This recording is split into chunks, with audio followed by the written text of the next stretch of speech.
જય શ્રી કૃષ્ણ. શ્રાવણ મહિનો એટલે પવિત્ર મહિનો, અને પવિત્ર શ્રાવણ મહિનો ચાલી રહ્યો છે એટલે આપણે ઓમ વિશે જરાક જાણી લેવી કે તમને બધાને ખબર છે કે સર્વશ્રેષ્ઠ મહત્વ ઓમને જ્યાં શું માટે મળે છે એમ. તો હાલો જાણવી કે બધા મંત્રોમાં ઓમનું મહત્વ સર્વશ્રેષ્ઠ છે. મુક્તિનો સીધો માર્ગ આ ઓમ જ છે. બધા મંત્રોનો પ્રારંભ ઓમથી જ થાય છે. બધા મંત્રોનો સાર ઓમ જ છે. પંચાક્ષર અને અષ્ટાક્ષર મંત્રોનો પ્રારંભ પણ ઓમથી જ થાય છે.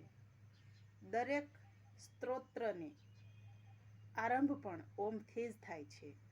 દરેક ઉપનિષદોનો આરંભ પણ ઓમથી જ થાય છે. ગાયત્રી મંત્ર અને દેવતાઓને અપાતી આહુતિઓનો પ્રારંભ પણ ઓમથી જ થાય છે. અર્ચનાઓ, અષ્ટોત્તરી, ત્રિશતો અને સહસ્ત્ર નામનો પાઠ પણ ઓમથી જ પ્રારંભ થાય છે. ઓમનો મહિમા કોઈ પણ મનુષ્ય સંપૂર્ણપણે વર્ણવી શક્યો નથી.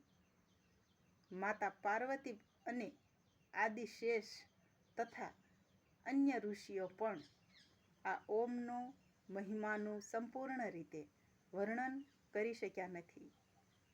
ઓમનો મહિમા અપાર છે, માટે ઓમ એ એક મહામંત્ર છે જે દરેક મંત્રોની આગળ પહેલા ઓમ લગાવવામાં આવે છે, ઓમ બોલવામાં આવે છે.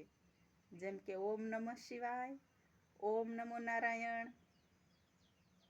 દરેક